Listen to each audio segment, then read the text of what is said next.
Assalamu alaikum, hürmetli qarindoshlar. Biz hozir Germaniyaniki Sibir shahriki Shlos meydanida Xitoy tajovuzchilarga qarshi namoyish qilaylik deb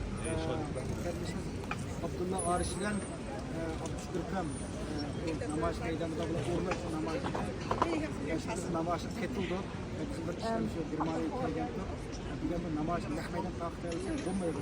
Faqat qo'limiz boshqa hozir bir so'zlar tushunishlaylik. Mana senin turvattan günümüz Germaniya Sürüşü'ye yaşayan Abdushukurkam. Bu da grupta bir aktif Xitoy qarshi harakat taş qarshilab aktif o'zaklar o'tdi. Assalomu alaykum. Abdushukurkam. Yaxshi rahmat. Bugungi namoyishda birga bo'lib qoldik. Aslan burun tartib qilishlar sosyal medyada qilishgan Instagramda qilishgan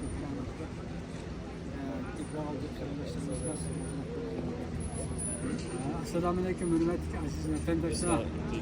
Birinci ilimiz bizimki Germaniyaga teşrif qilib, bu münasebet bilan işletkat şehri Mao König iştig'asi, ya'ni Padişah ko'chasida Shlos maydonining oldida o'sha namoyish qilyapmiz.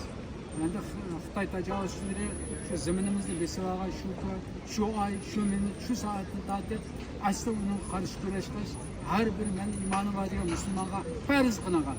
Biz bu farzni hech tashlab qo'ymaymiz. Hayotimizni oxirlashgacha biz vatanimizni qo'limizga olguncha bu kurashni davomlashtiramiz.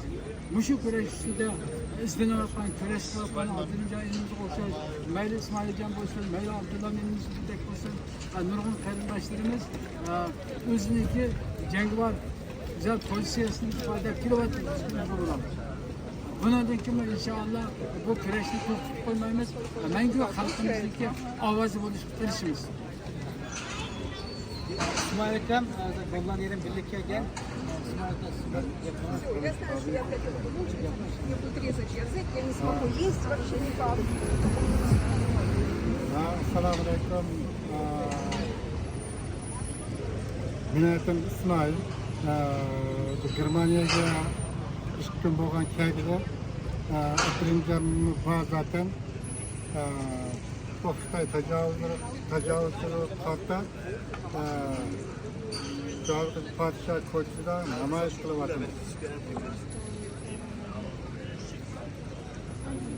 Abdullah Arish, hepimiz tanıyımız. Abdullah Arish, muş meydanında uzun bo'ldi. Biz için namoyish qilib kelayotgan, yani biz için namoyish, ba'zi bir şey namoyish o'rlashtirib, bizim gollarımız Germaniya qildigan amalli ishlar bo'lgan Abdullah Arish aloqalashgan. Şey Germaniyada bir namoyish o'rlashtirgan bo'lsa, şey bir namoyish qilgan bo'lsa, Abdullah Arish bir namoyish o'rlashtirdi degan. Biz bu meydanda namoyish qilib beryapmiz. Abdullah Arish bir azroq bir to'xtalsa. Assalamu alaikum qarindoshlar. Bizlar qolsa ko'rish qilamiz. Men Madridin 2020 da aktiv olan qilamiz. Jamoat yashab so'rayman. Birinchi biz o'tgan haftaning aloqa qildik. Shu barmada shu namoyish bir o'rlashtirilgan bir yil ichida shu namoyish o'rlashtirilgan. Shuni kensat namoyish o'rlashtirilgan. Büyük namoyish o'rlashtirdik. Namoyish yaxshi bo'ldi.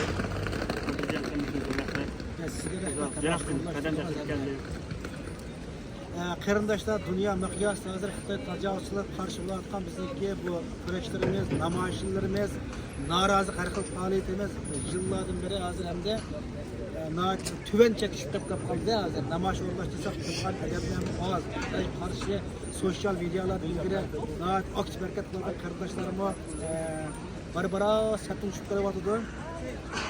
Bu bizga bir xil ümidsizlik ep kelayotgan bilan, ya'ni bir qismimizda qattiq ümidsizlik ep kelmaydi.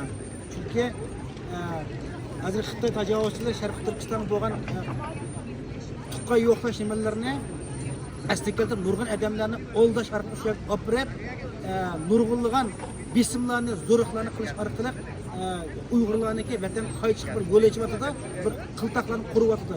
Biz bu qiltaq tushmasligimiz kerak. Bunda Xitoylarniki tarixdan buyon her 10 yılda 15 yılda bir qirg'inchilik har xil ichki nimalarni keltirib chiqarish orqali Uyg'urlarni qirib yo'q qildi. Ya'ni bir mezgil Uyg'urlarning siyosatini buştudu.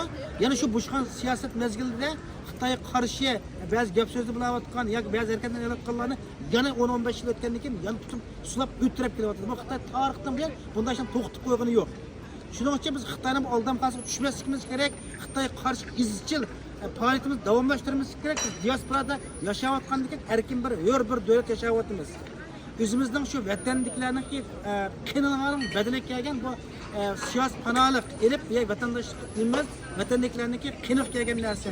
Buni unutmasligimiz kerak. Vatan millat oldidagi o'zimizniki mas'uliyati, majburiyatni ado qilishimiz kerak. Xitoy qarshi hargiz umidlanmaydi. Hamon bir kun Xitoyimiz yo'qoladi. Xuddi Sovet ittifoqimiz parchalab yo'q bo'lib ketganga o'xshash. Xitoy tajovuz hukumati hamon bir kun parchalab biz o'zimiz hamon bir kun mustaqilligimizni erisha olamiz.